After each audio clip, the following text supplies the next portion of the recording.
You know, I'm not gonna lie. It feels good to be able to make the disclaimer at the beginning of our videos once more.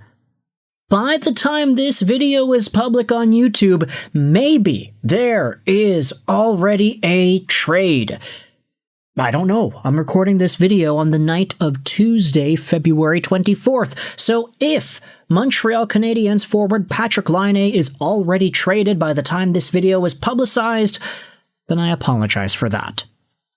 But today, we are diving into just how bad it has gotten for Laine and the latest in trade conversation surrounding him, the Canadiens, the Kings, and potentially the Vancouver Canucks. So let's just go over the tail of the tape here. Laine, you know him, you love him. He is a guy. His contract expires at the end of the year. He's making $8.7 million a year, and this season he only has 1 point in 5 games played. He hasn't been available for the Montreal Canadiens. He hasn't been effective for the Montreal Canadiens this season. Last season, he definitely fell out of favor towards the end of it, especially with the injuries that prevented him from continuing his rapid goal-scoring run. But now, Laine is in a pretty tough spot for the Montreal Canadiens, as tweeted out by some of the analysts and reporters who follow the Canadiens and who gave us the scoop yesterday morning. Take a look at this tweet from Karine Haynes. Patrik Laine, in practice yesterday, was being used as a defenseman in the drill at Habs practice, even though Suzuki and Slavkovsky aren't there.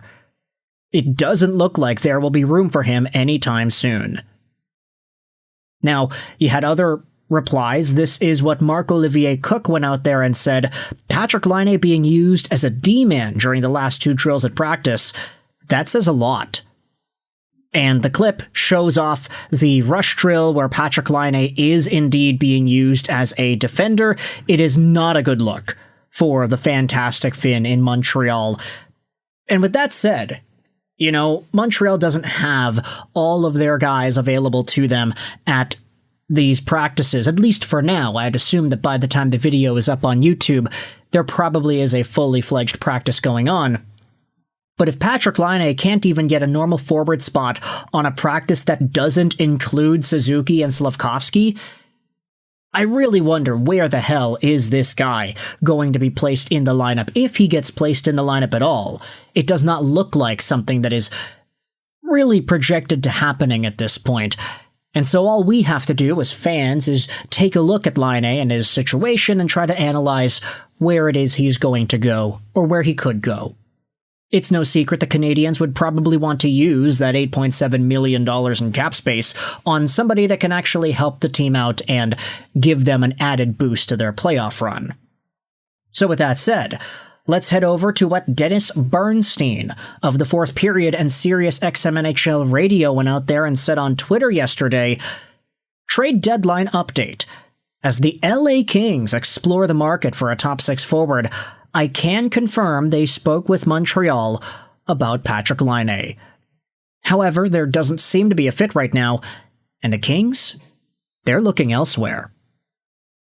This is not ideal for Patrik Laine if you were to project him to getting traded somewhere else.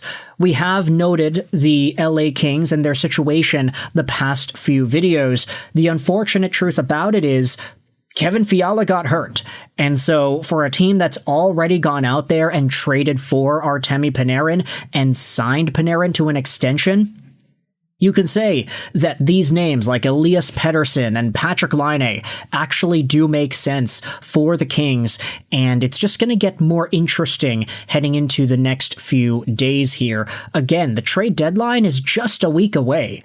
It's not far. So LA, if they're going to want to really ample down on their forward core following this Fiala injury, they might have to make a move soon. Although it is apparent that they may not actually see what they want out of Patrik Laine. Does that mean that they are permanently out?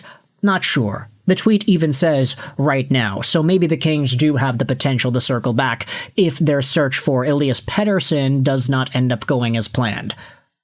Speaking about Elias Pettersson, let's head over onto the Canucks side of things and read what some Canucks fans are saying on Twitter. Mike K went out there and said this: the Vancouver Canucks should absolutely take on Patrik Laine with some assets.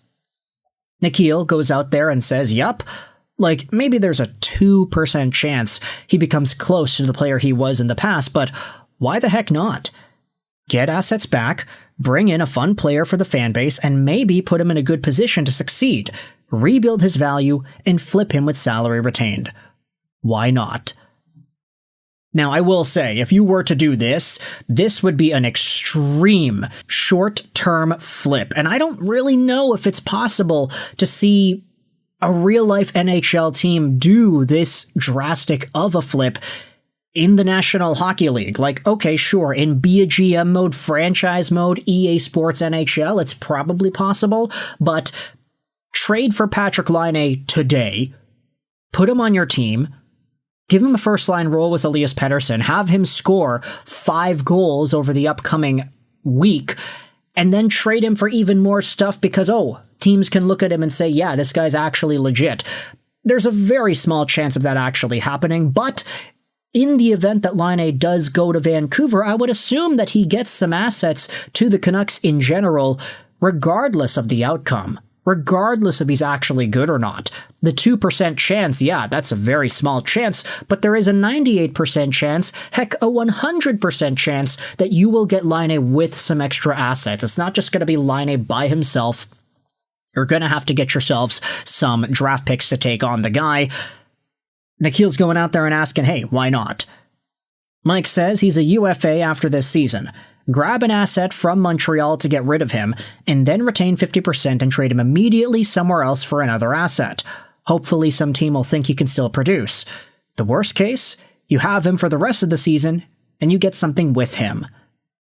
Plus all the morale and the excitement of what Laine could potentially bring.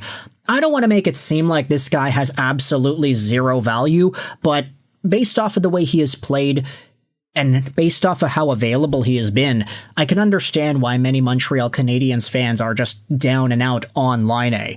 But you have to remember, where were these fans a year ago? Everybody was cheering like crazy, seeing Laine step into the lineup at the end of 2024 and have an immediate presence with goals and power play slap shots, and he was just so effective for a very brief period of time that a lot of Canadiens fans were finally saying, yeah, this is the guy that Montreal wanted to go out there and see. He was a point per game with Columbus, but inevitably became a goal-scoring monster in a very brief sample with Montreal. It's unfortunate, but he hasn't been available enough to showcase that off this year. Do the Montreal Canadiens have the guts to try to work it out with him? Doesn't look like it based off of them using him as a D-man in practice, so send him to a team like LA that could potentially try to actually use him in a power scoring position. Send him over to a team like Vancouver that can eat the salary and get some assets.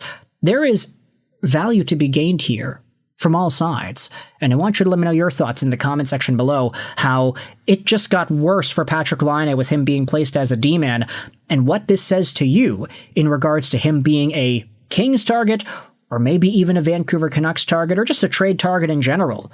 Thoughts in the comment section about the Patrik Laine trade situation. I hope you enjoyed this video. Sign on, and bye.